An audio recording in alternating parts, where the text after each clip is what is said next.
I think a lot of people see fear as a negative Mm. and fear as something to stay away from.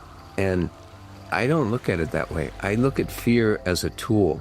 Fear is, some people say, oh, no fear. And it's like, no fear, that's nonsense. Everybody has fear. You should have fear, for varying things. But you're going to be afraid of stuff. But what the fear is for, the fear is the thing that alerts your body to cause your brain to think. So this episode, I actually interview my dad, Duke Lambert, who is one of the wisest people I know. I often call him and ask for life advice, and my friends do as well. And so I think you're going to really enjoy this episode. It is tangential to our normal themes. We start talking about motorcycle racing because he was a professional motorcycle racer and all the lessons in life he learned from riding his motorcycle.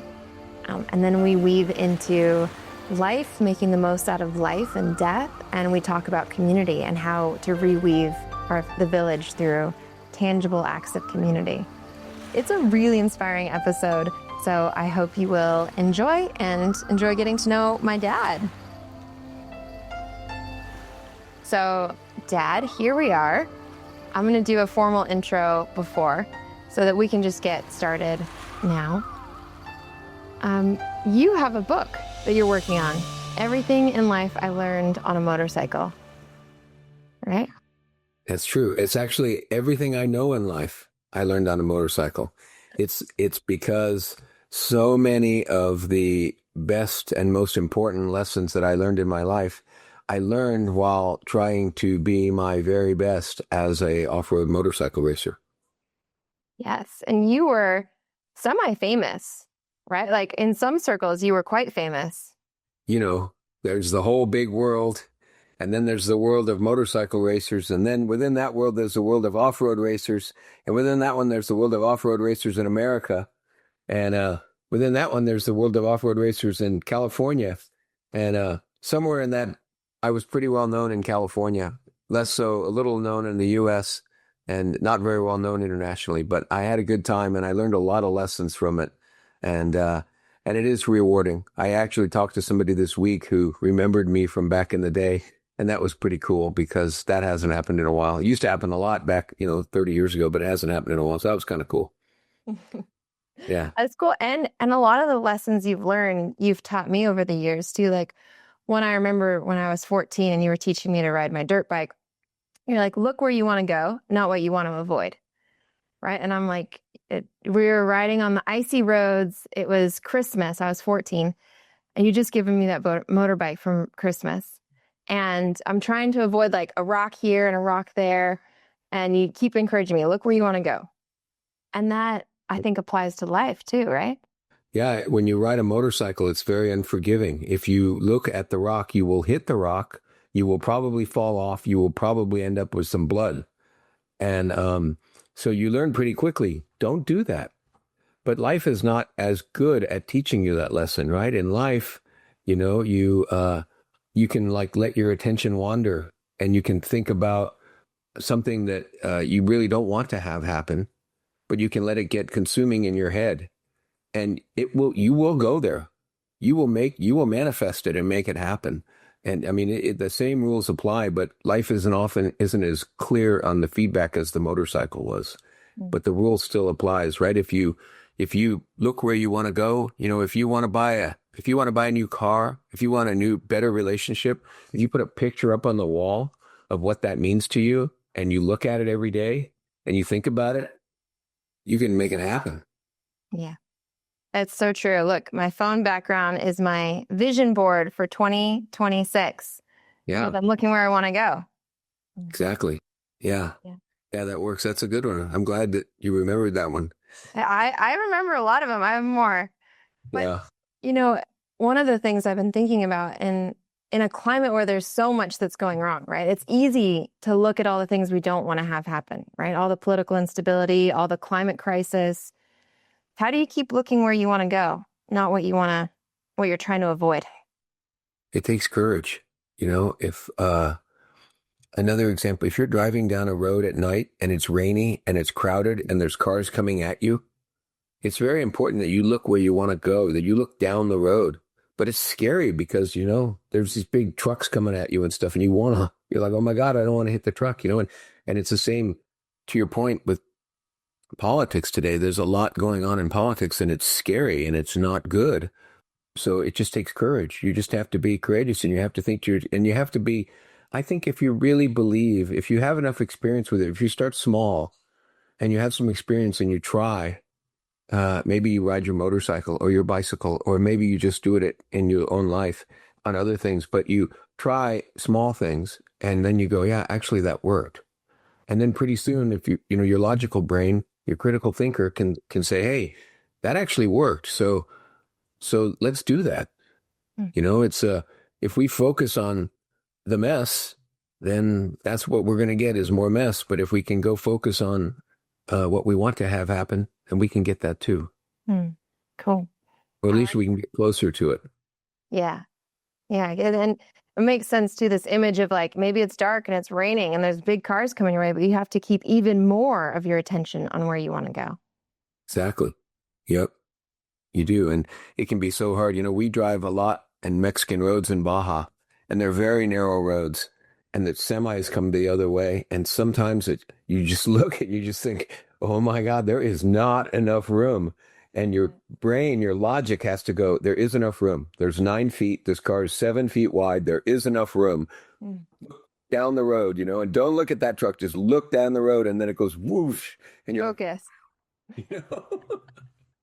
Right? Totally. Yeah. I mean, that makes sense. It's like when the challenge goes up, your focus has to too. And that reminds me of another thing you taught me, which is when the road is rough, look closer ahead, right? When there's a lot of bumps and it's uneven, your field of vision has to narrow to what's right in front of you. When the road is wide and flat, you can look further ahead and dream longer. And how does that relate to the motorcycle and to life? So really what it is when you're doing something and it's hard and it's difficult for whatever reasons. It might be I'm trying to build my relationship back with my significant other, or it might be I'm trying to complete my first marathon, or I might be I'm trying to win a motorcycle race. But when it gets hard, it can be overwhelming and it can be too difficult to keep your brain focused on the path you want to go down and the win. And the way to do it is to think about less, to shorten it up. So you start off and you're thinking, okay, here's the whole race, a 100-mile motorcycle race.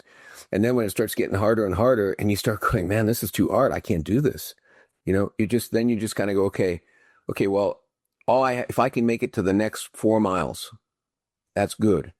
And then if it gets really hard, you might be like, if I can make it 50 feet, then I'll deal with the next 50 feet after that. And that's the same. If you're trying to rebuild a relationship and it's really hard and it's not working, you can just narrow it in and go, okay, I'm not going to worry about the future. I'm not going to worry about next month.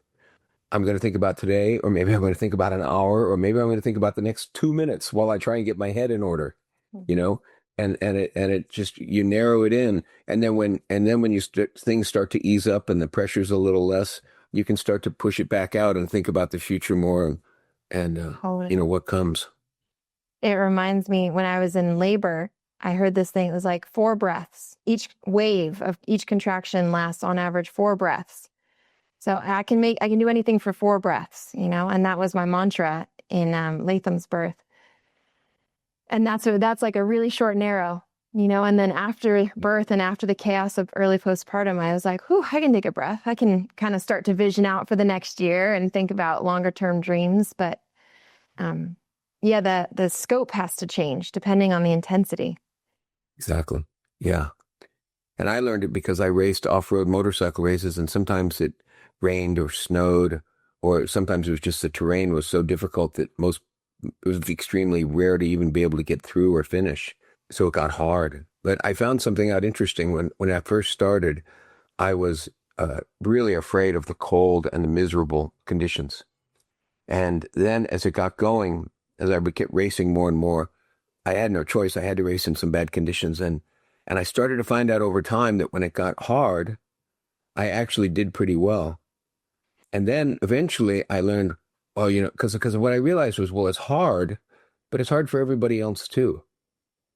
And that's true, also true in life. If you're at a company and you're trying to grow and get better, and you're like, man, this is hard. But all the other people that are there trying to grow, maybe trying to get the job you want, it's hard for them too. And so I'm racing and I'm finding out it's hard. And when I realized it's hard for everybody else too, it allowed me to just kind of narrow in my focus on myself and forget that it's hard and just focus on doing it. Mm. And then pretty soon I learned, then I started learning, wow, actually, the worse it gets, the better I do, because hard doesn't affect me as much as it affects other people. And so pretty soon it was like, ha, bring on the hard, right? Yeah. Oh, one of the last races I did, Margot and I were there, and it was a beautiful sunny day, and clouds came in, and we woke up the next morning, and there was 4 inches or 5 inches of snow on the ground. And she's like, oh my God, it snowed. And I'm like, she's thinking, oh my God, what a terrible thing. And I'm like, really? That's gonna be great. And I think it's that way in, whatever you're trying to do. If you can be a real hero in your job or working in a nonprofit or whatever you want to do, if when things are really difficult, you're the one that goes, oh yeah, okay, I got this. We can do this. Yeah. I think that's one of the lineages from your parenting style is hard is not the same thing as bad. And scary is not the same thing as bad. I remember when you were teaching me to water ski or snow ski, and we had that rating system, right? It was 1, 2, 3, and 4. And it was fun and it was scary. And you were like, all right, let's talk about what fun and scary looks like together. And because I was about to go down on Black Diamond, I think I was like, I don't know, 10 or 8 or something. And we decided this rating system. And 1 is it's all fun. It's easy. It's fun. It's not scary. It's not hard. Number 2 is it's all scary. Everything is hard and scary. There's no fun here. Number 3 is it's fun and scary, right? That edge of like, okay, we're right. It's fun. It's scary. The butterflies are here. It's real. And then number 4 is it's fun because it's scary, right? Because it's bringing out something in me I didn't know I had. And I actually use that in my book. I don't know if you know this, Eros Mama, about birth. And I said, there's camps around birth that talk about, oh, you just breathe the baby out. It's easy. And then there's camps that are like, it's really intense and scary. It has to be controlled. And I'm like, I think birth is an initiation because it's intense, right? And I think that was one of my initiations, and I'm sure you've had that on a motorcycle too. Moments when it became fun because it was a bit scary, because it brought out something in you. Yeah. Oh yeah, for sure. And I can see that, obviously I've never had a baby, but I've been there for a birth, and I can see that for a woman, I mean, it's such a huge challenge, and it's such a huge thing to do, right? To give birth to a human. I mean, the whole thing is just mind-boggling, and weirdly enough, it wouldn't be as cool if it was easy. Right. Yeah. Yeah. Like if it was all easy, it'd be like, it just wouldn't be. Yeah. And that's how, yeah. And Malcolm Smith said to me a couple years ago, 4 or 5 years ago, he just looked at me one day and said, if it's going to be fun, it has to be a little scary. Yeah. And he's over the top adventurer, but yeah. And, we didn't add that number 4 for a couple of years. When you guys were little, we only had 1, 2, and 3. And that was enough. It was like, it's fun and it's scary and it's fun. But then it was like you guys started, then I guess it was like, oh, now all of a sudden it's fun because it's scary. So, anyway, that's interesting. What was it that prompted the need for number 4? Like, how did we know that there was a whole new class of things that fit 4? I think you started seeking out things that were personal challenges that were scary. As you got older, I think you started seeking things out. Before, maybe they were coming to you and you were reacting to them. But the switch was when then you started seeking them out. And it was like, oh, remember that log at Bullard's Bar that you guys walked across that log, right? And it's like, well, we want to go do this. Why do we want to go do it? Because it's scary. Yeah. Right? And that was the change when because you guys started pursuing it rather than having it come to you. Right. Right. You know, recently we took our nephews who are 20 on canyoning, and it was scary. Like we were canyoning 75 feet down a cliff. I was actually dreaming about this last night because it was intense. So staying at the top of this cliff, 75 feet up and with a rope. And I'm like, I'm scared. But then I remember this training and I'm like, scared is good. You know, scared is bringing out something new in me. And when we went down at the end, I remember the look on my 20-year-old nephew's face, and they were so proud of themselves that they did it, you know, that they did that canyoning, they did that jump. And I think culturally, we're not used to doing hard things necessarily. I think a lot of our culture is built around ease and comfort. I think a lot of people see fear as a negative and fear as something to stay away from. I don't want to be afraid. And I don't look at it that way. I look at fear as a tool. Fear is, some people say, oh, no fear. And it's like, no fear, that's nonsense. Everybody has fear. You should have fear, you know, for varying things, but you're going to be afraid of stuff. But what the fear is for, the fear is the thing that alerts your body to cause your brain to think. You know, it's emotion, and to me, and I think it's an alert for your brain, and it causes, and I recommend that you stop and think and go, why am I afraid? I'm going to go canyoning. I'm going to go now rappel off a 75-foot cliff. Is this safe? How much risk is there?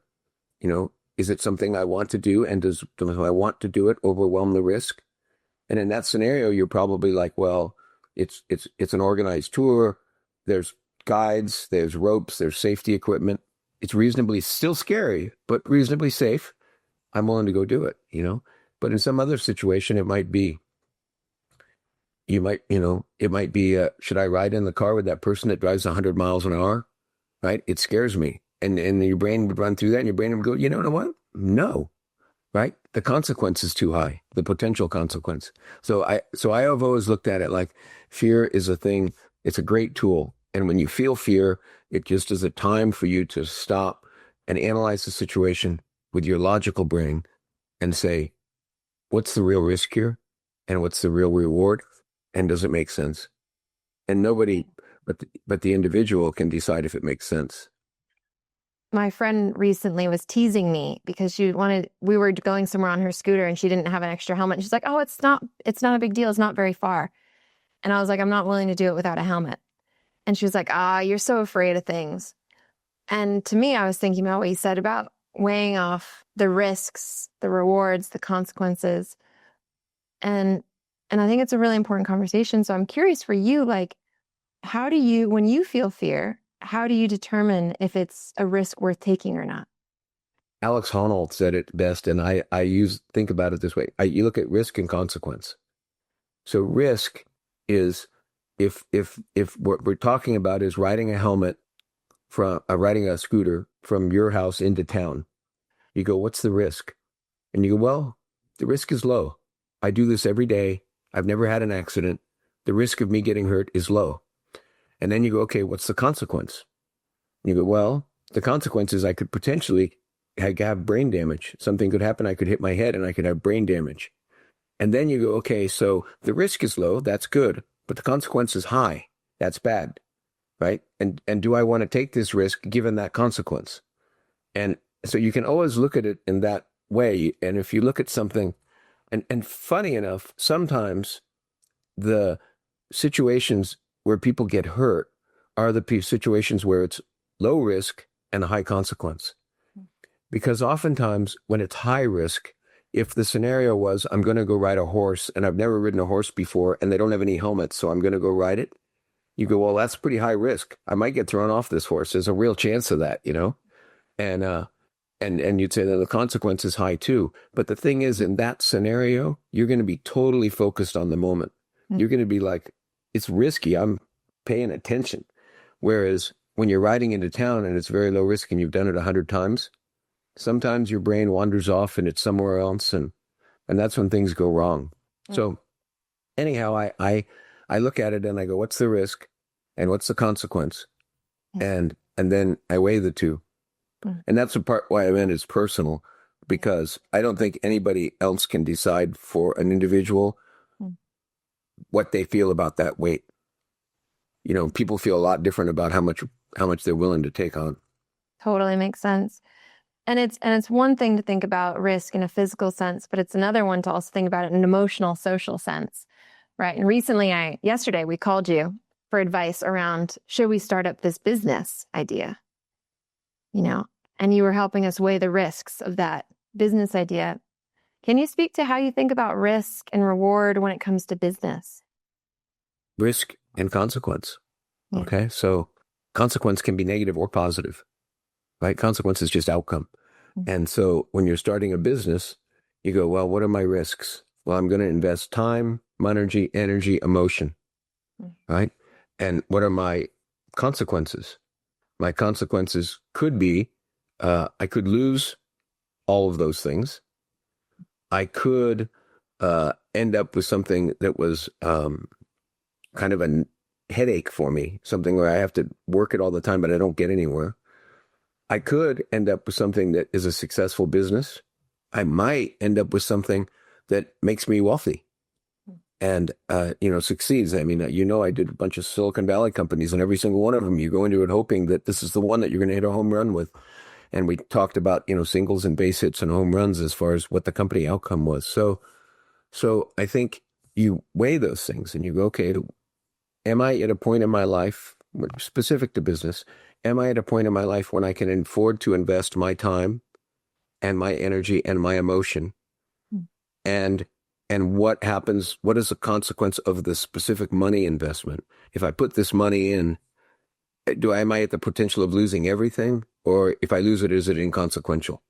And that, from a financial perspective, that was usually a pretty easy decision. How important is the money?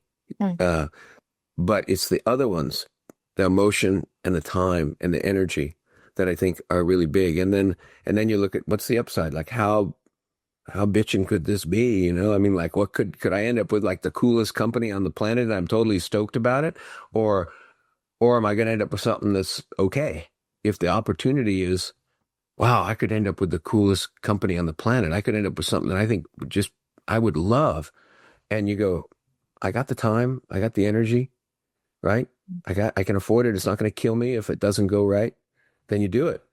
Then I'd be like, yeah, go do that, But if it doesn't weigh out that way, then you should. I think you should step back and say, really, because sometimes it's the stopping and pausing and thinking at the risk and reward at the fear, because sometimes sheer momentum carries you forward, and that's generally not good.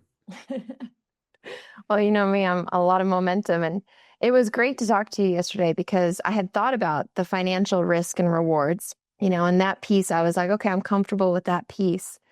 But what I hadn't thought about in this new business idea was the time, energy, attention, knowing that we're in a season of life where I have 2 kids and time's short and things feel intense. Yeah. And so those are the variables I hadn't accounted for until we talked. And I think maybe a lot of people don't think about those necessarily. So I think they underestimate them. Yeah. People that work a job where they work for many jobs, not all, but many jobs where you work for someone else. You can have a job where you go in at 8 o'clock in the morning and you work from home or from an office, and you leave at 5, and you don't really have to think about it. Like, yeah, you might think about something during the day, but you don't really think about it very much.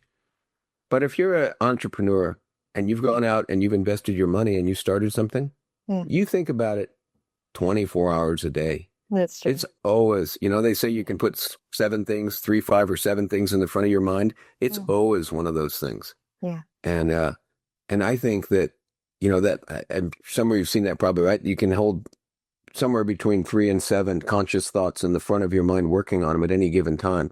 Right. And 3 is good, and 5 is an unusual human, and 7 is an exceptional human that can keep that many going. And so that is the most valuable space you've got, right? Yeah, it's the most valuable so true. space you got. And so you really want to save that space, or use that. You don't want to save it. You want to use it, but you want to use it because it's going to be full, but you want to use it for something that's important, right? You don't want to use it for the laundry. Right. Right. And you also want to know if it's full and you're trying to add another business or another whatever, what's going to drop?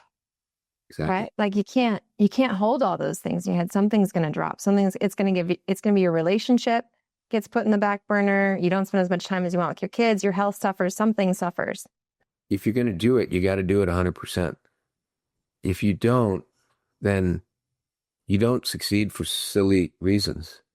On the motorcycle, you don't succeed because you didn't pay enough attention and you forgot to tighten some bolts and the bike broke halfway through the event. Or you weren't paying enough attention and you navigated poorly and lost your navigation. Or you didn't put enough effort in during the week and you were not training and you were physically incapable or weaker. And and I just learned that if you were going to do it, and do it, put 100% into it and really do it. And that's to your point, is if you've got all these things, if you got a brain that can hold 5 things in the front and you have 8 things that are really important to you, you got a problem. Yeah, you do. You do. And I'm curious, like, I know when I was little, it was a busy season in your life, you know?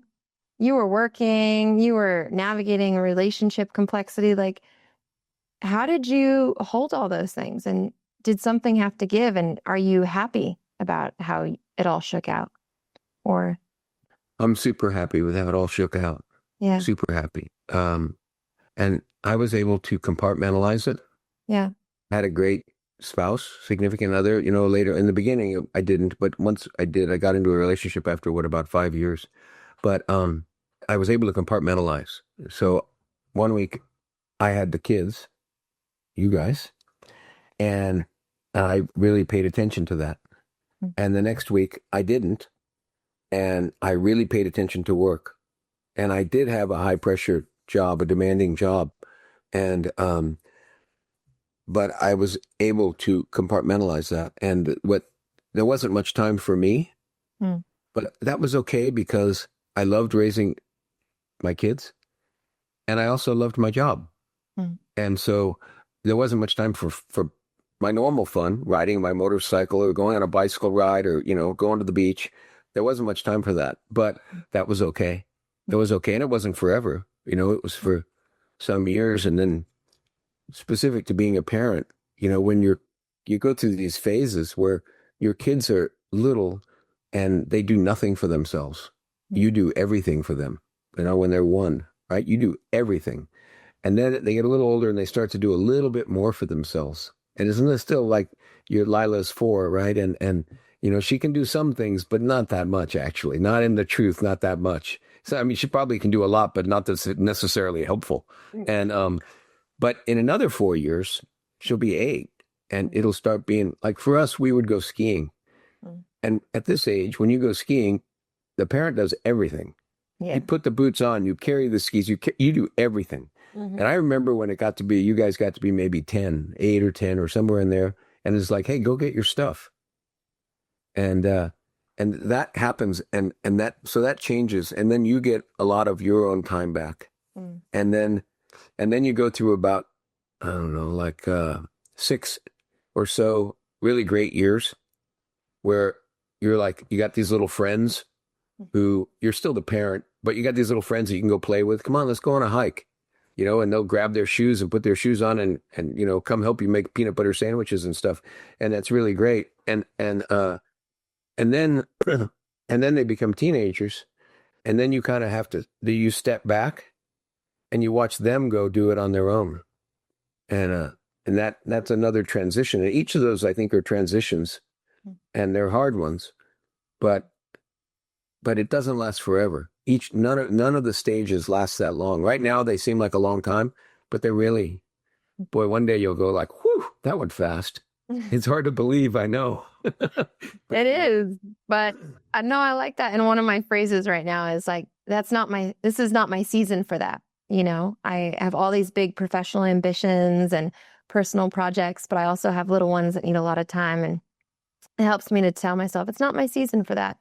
To remember that like it is cyclical and there are seasons for things, and seasons to go big on work, seasons to go big on motorcycle riding, seasons to go big on parenting.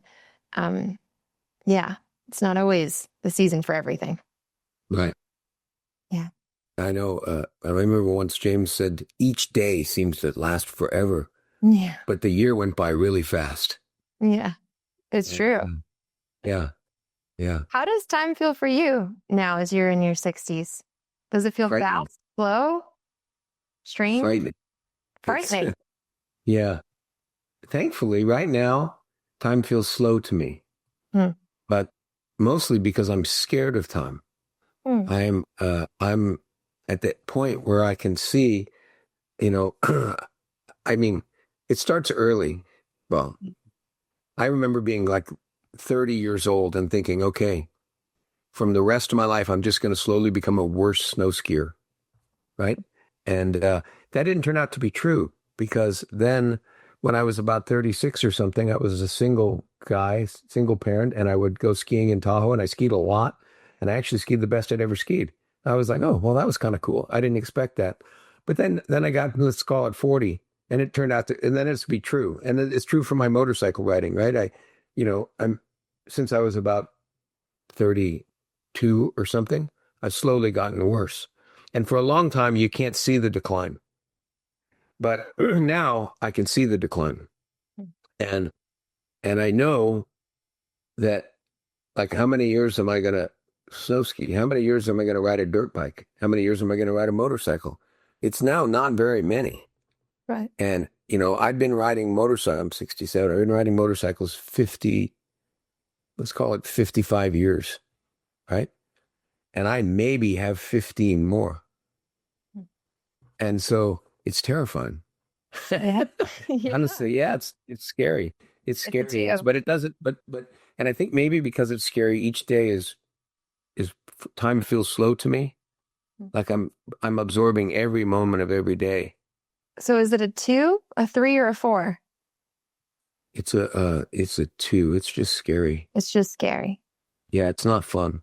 It's not fun. Not at this point. Maybe I need to work on that. Maybe that's something I should work on, making it because, well, because the reality is I'm super, super fortunate, right? Yeah. There's no getting around getting older. Right. I'm healthy and strong and capable. Yeah. So it should be a four. Yeah. It's fun because I'm getting older, Yeah. but I'm going to keep going and I'm going to keep pulling and keep pushing. And I think that's really valid, Meg. I'm going to think about that. I think that, the way to look at it is to be like, hey, and I am looking at it and I am doing what I can do to stay, to push off losing ability as long as possible. I think, about 10 years ago, I got really into these Buddhist death meditations. And every day I was meditating on death. And there's different ones. And one of them is you look around the room and you think about all the ways you could die right now. And then you walk through your day and you think about death. And it sounds so morbid and so bleak. But it felt like to me it made things more vivid. And like I appreciated it more. Then I would wake up and I'm like, hey, I'm not dead. I'm here. Yeah. I get this moment. And I think there's something about confronting death that might change it from a 2 to a 4. I'm sure it's still scary. I'm still scared. I'm terrified of death too, but I think it's really important to bring out some aliveness. Yeah, I agree. I'm well, meditation is a whole topic, but I'm not really afraid of dying. Yeah. I'm afraid of not being able to live. Yeah. Right? Yeah, me Like if too. I just die, I'm like, okay, that's cool. I've had a great run. It's been great, Yeah. But FOMO. I don't know, Yeah. FOMO. I'm gonna miss out. I got a lot to go. I haven't taught Lila how to ski yet. That's true. That's There's a true. lot There's of a stuff lot that has left. yet to happen. Latham doesn't have a motorcycle. That's true. Well, he's not even 2 yet. So, Yeah, I know, but anyhow, yeah. yeah. So Yeah. No, I think so too. And I think that when you feel like you're afraid of not living, what are you afraid of? Like missing out, wasting time, not making the most of it? Like what is it? so not living to me is not being in a rewarding, joyful life, existence. Like you can be alive, you can be 20 years old and alive, but if your day is miserable every day, to me, you're not really living. I want to make sure that my life is joyful and a happy existence. That's what I watch out for. And And it's going to change. It's going to evolve. It evolves all the way through. It's already evolving for you. Look how much it's changed as you became a parent. The things that gave you joy and have changed. So much. And yeah, and so that continues through your whole life. It evolves. Yeah. Like your relationships do. They evolve too. Totally. My last podcast interview was with Rev Jo, and she was talking about how your longings will change as you change, and it's a signal of your ripening, I want to talk about one of the projects that I love that you and Margot have done. Margot is my stepmom, my amazing stepmom, which is the local cafe. Are you down to talk about it? Sure. What I love about it is that you moved into this community, Meadow Vista, and you were like, there's not a cafe here. There's no cafe in our community. We need to bring community together. What's the best way to bring community together? Let's make a cafe. Can you tell us about that? Why you thought community was needed and how the idea for the cafe came? When I was young, I'm going to start here. I think it was 1989. But no, it had been before then, 79. Anyhow, a long time ago, in Los Angeles, there was an earthquake. My father and I were living together at the time, and Sandy probably lived there too. And there was a big earthquake. A bunch of bridges fell down out in the San Joaquin Valley and stuff. I mean, it was a big earthquake. And Dad got me in the car, and we drove down to this restaurant a few miles away, and we went in to eat. And I'm like, why are we doing this, Dad? And he's like, well, we need to be with people. Like it's a crisis. We need to be with people. And I really felt it. It makes me emotional right now. It's funny just thinking about it. I really felt it, that thing, like when times are hard, you need to be with people. And so where we lived in Los Gatos, there were coffee shops on every corner. But when we moved to Meadow Vista, there wasn't one. There wasn't any place where people could go and gather. And there wasn't, we didn't have that in this community. And so it seemed like the community needed it. We felt the need for it. We wanted it. We were like, we want a coffee shop for us. And we're going to try and make one that benefits everyone else too. But that's why I think people need a place to gather. Yeah, I'm with you. My business idea that we're not doing yet was a hearth for community, because I felt the same, right? I feel like we need to gather, especially when times are hard. Yeah. And your coffee shop has been an amazing success. First of all, I want to talk about how you brought in all these investors, right? You didn't do it alone. How did you bring in all these people around this vision? Well, you create a vision, right? We need a coffee shop. We don't want it to be a regular coffee shop. We want it to be the hub of the community. We want it to be beautiful, comfortable. We want it to have exceptional food. And we want people to be able to come in and hang out. I remember one of the business advisors told us that, well, you don't want to have internet in here. I'm like, what do you mean we don't want to have internet in here? He said, yeah, because people will come in and sit here all day and they won't spend any money with you. They'll just sit here and work on their computer and stuff. And we're like, that's just what we want. We wanted to come in and hang out, And so we created the vision of what we wanted. And we also knew that it was very risky. There had not been one in this town.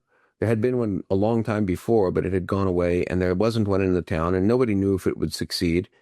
And so we ended up with 10 investors. And the reason we had 10 is we estimated how much money we needed to build the cafe.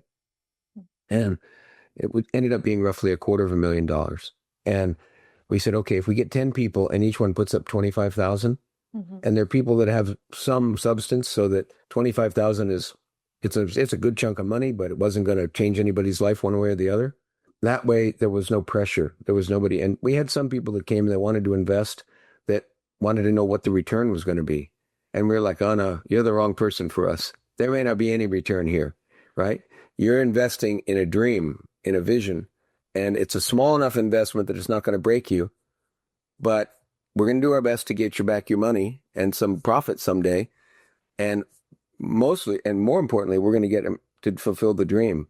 And so, and it turned out there were a lot of people that were interested in that, and we didn't have any problem getting investors. There were plenty of them. And Wow. and our investors, it's been 5 years now, and investors have been great.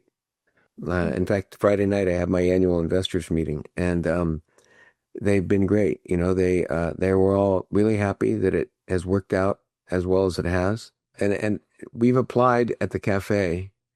Uh, the single best piece of business advice I ever got was many years ago. We had a guy who did a really narrow little job at a Datsun Nissan car dealership. All he did was this one job and only at Nissan car dealerships. And I went to him one day and I said, Dave, I said, how did you ever find this little tiny niche? You know? And he just looked at me, he said, Duke, he said, it doesn't matter what you do. If you do it well, you'll be successful. And he was very good at that little niche thing he did. And he was very successful at it. And that was a really great piece of business advice. And so it's the same at the cafe, and we did the same thing with Snap, our last consulting company, where we said, our goal is to delight our customers. And it's like, we don't want happy customers. We want delighted customers, right? And it's funny, but you always think when you go to a restaurant that it's all about the food. But actually, surveys show that like 80% of your experience at the restaurant is not about the food. It's about the atmosphere. It's about the sound. It's about the service that you get. All those things that turn out to be way more important than the food. Yeah, it's great to have good food, but if you got it with a grumpy server, you know what I mean? So the whole experience isn't that good. So we worked hard, really hard. We still work hard every day to provide an exceptional experience. And we don't always, but most of the time we do. And yeah, and it's been super rewarding too. It's also very rewarding when you can provide, because when you do delight people, they let you know. And that's way more fun. There's other businesses. I always think, well, Walmart, they're not in the business of delighting people. They're in the business of selling people quality products at low prices. And that's another business, and there's nothing wrong with that business. They're very, very incredibly successful. But it's not for me. I would It's think not my something's wrong with that business from an not my eco kind of standpoint. No. It's not Well, mine. and I want to highlight something you did first with the investors, then with the community, is you were choosy about who invested in the business, Yeah. and you chose people that wanted to invest in the dream, not just with their money, but also with their time and attention. I know you had investors in there painting walls, decorating the place, like they were hands-on. And I think that's important. Yeah, totally. And you created a community with these investors, right? Yeah. With the investors themselves, you mean? With With a subset of the investors. Some of the investors are silent. Yeah. Not silent, but they don't participate very much. They come into the cafe and buy food, but they don't participate very much. But some of them are, as you said, very active and very participatory, and that's and it's not only the investors, the whole town. Yeah. I've never been shy about asking people for help. And in my experience, if you are trying to do a good cause and you ask people for help, there's a lot of people that will want to help. Yeah. And when we were building the cafe, we asked for help from a lot of people. We asked for help from the county on our permitting process. And I remember, we had people that volunteered, contractors that came over and drilled holes for the deck, and dug ditches and stuff like that, and didn't charge us for it, or charged us a very minimal amount. The guy that made the front counter, Don, I don't know what he charged us, but it wasn't, for the amount of hours he put in, it wasn't very much. And because they saw it too. And so, yeah, I think it's not that hard. Everybody wants to be part of something that's good. Really, everybody wants to be part of something that's good. It makes you feel good, and as you said earlier, there's a lot of stuff that doesn't feel good in the world right now. So if you put something out there that makes people feel good, they'll pay you to come. But I mean, they don't have to pay you to come. They'll come for free. They'll be like, but you know what I mean? Normally where you'd have to pay them. Yeah. And so that was our goal with the cafe. We wanted a place that made people feel good, that made people feel warm and welcome, and would come hang out. And in the beginning, the first couple years, we had these old timers from Meadow Vista who recognized right away how valuable it was to have a cafe. I think they recognized long before the young people did. The young people were busy with their families and they were busy working and stuff. But the old timers recognized it right away. And they would come in We had this one old timer, George Lay, who used to, every day he would come in with 2 or 3 or 4 different friends, and he'd bring them into the cafe, and they'd sit and have coffee and stuff. And he was doing it to try and grow our business for us. And and he would introduce every day, bring in a new group of people, and they were super helpful.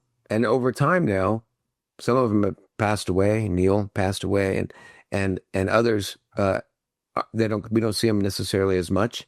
But now a whole nother group of people. Now we have like moms. We have a huge parent crowd now that comes. I think one of the reasons I love this story so much is because people my age can sense that community's unraveled, right? That people are more isolated. They're on their phones. They're disconnected. They're working a lot. They don't know their neighbors. And there's a loneliness, and I think a lot of people my age feel like we need more community, right? We need to create more of a village. We need to reweave our communities, but we don't know how.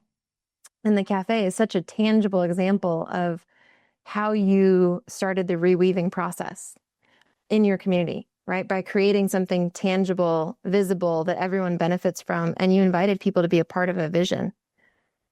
And yeah, I feel moved by it. One of the things that you can do as a young person, Yeah. as an old person or a young person, is talk to people. Yeah. There's a talk to people. What I mean by that is, like, when you go to the grocery store, talk to the clerk, the person that checks you out. And when you go to the hardware store, talk to him and tell him. You have to start oftentimes by sharing, right? And I went to the dentist today, and I was sharing with her that I was doing a podcast tonight. You know what I mean? It's a connection, and you can start to make connections that way. And like if you go into a cafe by yourself, yeah, and even if it's not full, if there's somebody sitting there, you can always go over and say, "Hey, would you mind sharing your table?" Right? And people think, "Oh my God, it's so awkward. It's so weird. It feels so weird." But how do you feel when somebody does it to you? You're like, they're cool and they're friendly. I like it, as long as they're not creepy. right, exactly. You're going to look at them and you're going to go, "Are you a creep? Are you okay?" Right. And if they're a creep, you're going to be like, "No, thanks." All you have to do is say, "No, thanks," and they'll go, "Okay," and they'll go. Right? But if they're not, they might sit down and you might make a new friend. Yeah, it's true. I think we become a little bit afraid of each other, right? Like, right. and what you're saying is, like, the old people instinctively knew that a cafe would be good for the community, and the young people didn't know. Yet I think the young people are we're hesitant. We don't call our friends on the phone out of the blue. That feels weird. You have to schedule and text. But I think there's some magic in what you're saying. Just striking conversations up. Absolutely. Yeah. Call your friends. Yeah. I know you. I'm working on it. A lot of people. I've heard that young people don't like. It's rude to call somebody without texting them first. Yeah. But I think actually people love it when their phone rings. Yeah. And talk to people. I think talk to people, and it's a little bit of our community from our cafe, and one of the things like if you're building a new cafe or a new restaurant, farm tables are popular these days. Yeah. Right? Big long tables. Totally. And in a farm table, you can sit there and ignore the person next to you, but it's not, in the old days when I flew on an airplane, I would have however long the flight was, conversation. Oftentimes, I would say 80% of the time, I had a flight long conversation with the person sitting next to me. You are a rare bird, though, Dad. I am a good conversationalist, but that's true. But now that's all gone. It's been gone ever since, iPhones and headphones, and people now listen to music and listen to the thing, and they don't talk anymore. Yeah. But at those farm tables, people are eating. They don't have their headphones in most of the time. Yeah. It's your opportunity. I'm encouraging all of your listeners, your viewers, to go out and, I coach some people for business, a few different people. And one of them recently, I said, he has a few competitors. And I said, well, I think you need to call up this competitor and you need to go meet him. You need to go talk to him, become friends with him, and have lunch with him. Why? And because I said, you don't know what's going to happen. And there's no harm in it. Nothing bad is going to come from it, but you don't know what's going to happen. It might turn out that that he has more work than he can handle, or certain kinds of work that he doesn't want that you do want, right? Or, I mean, you don't know what's going to happen. You don't know what goodness can come from those conversations. Totally. And so far, my client on that particular one, my client hasn't had the courage to do it. Okay. And I keep pushing, but he hasn't had the courage to do it. But it's, Yeah. I mean, it's super valuable. You can learn so much from your competitor. You know what I love about that is it flips the script, right? The old script is you have to compete and it's survival of the fittest. I think there's a new script evolving where it's like we're up for the ecosystem health, and everyone has a different niche and role to play in that ecosystem. So maybe your niche is this and your competitor's niche is this. And together, by talking about it, you figure out how you two can support each other to best live in your niche. That's a totally different worldview. Rising tides float all boats. Yeah. And, right? Rising tides float all boats. So I agree. And it's, I mean, when you have a competitor, you don't really care how they do. You only care how you do. If somebody came to you and said, well, your business is going to go down 10%, but that's okay because your competitor's business is going to go down 80%. You'd be like, well, no, that's not what I want. But yeah, you're winning. You're crushing them. Yeah, but I'm still losing. Right. Right. And really, if they came to you and they said, your business is going to go up 80% and your competitor is going to stay the same, you'd be like, okay, well, that's great. I'm winning. That's awesome. I love it. But what if they came to you and said, your business is going to go up 80% and theirs is too? You'd be like, Woo. well, yeah, why not? I like that. Yeah. Everybody, It's not. And that is, I actually think that's one of America's secrets. In America, we believe that everyone benefits from success. And that if somebody comes into a town and starts a cafe, and this has happened, our whole community is more vibrant than it was. And there's more activity and more things going on than there was before. And I think that that's true, and if you start a hardware store, or you start a company and then you employ people and then those people come to work for you and then they spend more money and, the whole thing lifts. If it's, I would say, if it's done with good intent, because I don't know if a Walmart coming into your town lifts all boats. I don't know. I have some skepticism about that, but I know that your cafe was good for your community. So yeah, there's no doubt. I think it's an interesting topic, probably for another podcast. But I agree with you. There are some big chains that are not interested in, their vision is not to help the community. Right. Their vision is to create profits for their corporation. And there's nothing wrong with that, but I don't want it at the expense of my community. Right. And I would say that there is something wrong with that that's part of the problem. But look where you want to go, not what you want to avoid. That's right. That's right. Yeah. Yeah, exactly. And, think about that too with your political friends. Yeah. We all most of us these days have friends that are on both sides of the spectrum. And those two sides can be antagonistic towards each other. Yeah. And, but if you really, and it's super hard to apply the theory of look where you want to go in this scenario because it's an emotional, intense scenario. Yeah. But if the other person is talking about something they love on the other side of the political argument that you don't agree with, if you look through what they're talking about and try and find something that you do agree with, something where you're like, oh yeah, I would like to see more of that. And then you start talking about that, it'll total soften the headbutting. It's like, okay, well, we might disagree on 90 other things, but you know what? I actually do, and I may think you're a moron and an idiot for your position on all those things, but I do agree with you on this one. So let's talk about that one. Yeah, totally. And I know the cafe, one of the first names you tossed around was Common Ground because of that, right? You want to find common ground between people. Yeah, we do. Common ground is a good thing, and America needs more of it right now. Yes, we do. We're here in America and we need more of that right now. But I agree. Yeah, it's good. Well, thank you, Dad. It's been an amazing conversation. We went to so many different places. We did. If you were to leave, well, I guess you did already. you left the listener with something tangible, which would be to go talk to people, find some common ground.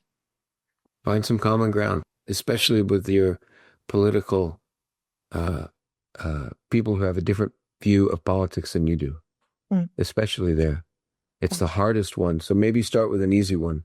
But the easy one is to ask the checker at the grocery store how their day's going and if they have any kids, or tell them about yours, and then take it from there. Yeah, that's great. That's the message.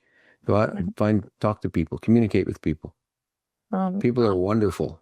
Yeah. Thank you, Dad. It was a great conversation. Thank you so much. Thank you. I hope this episode touched you. If you loved it, share it with a friend or family member, or you can leave a review to help get the word out. Thank you.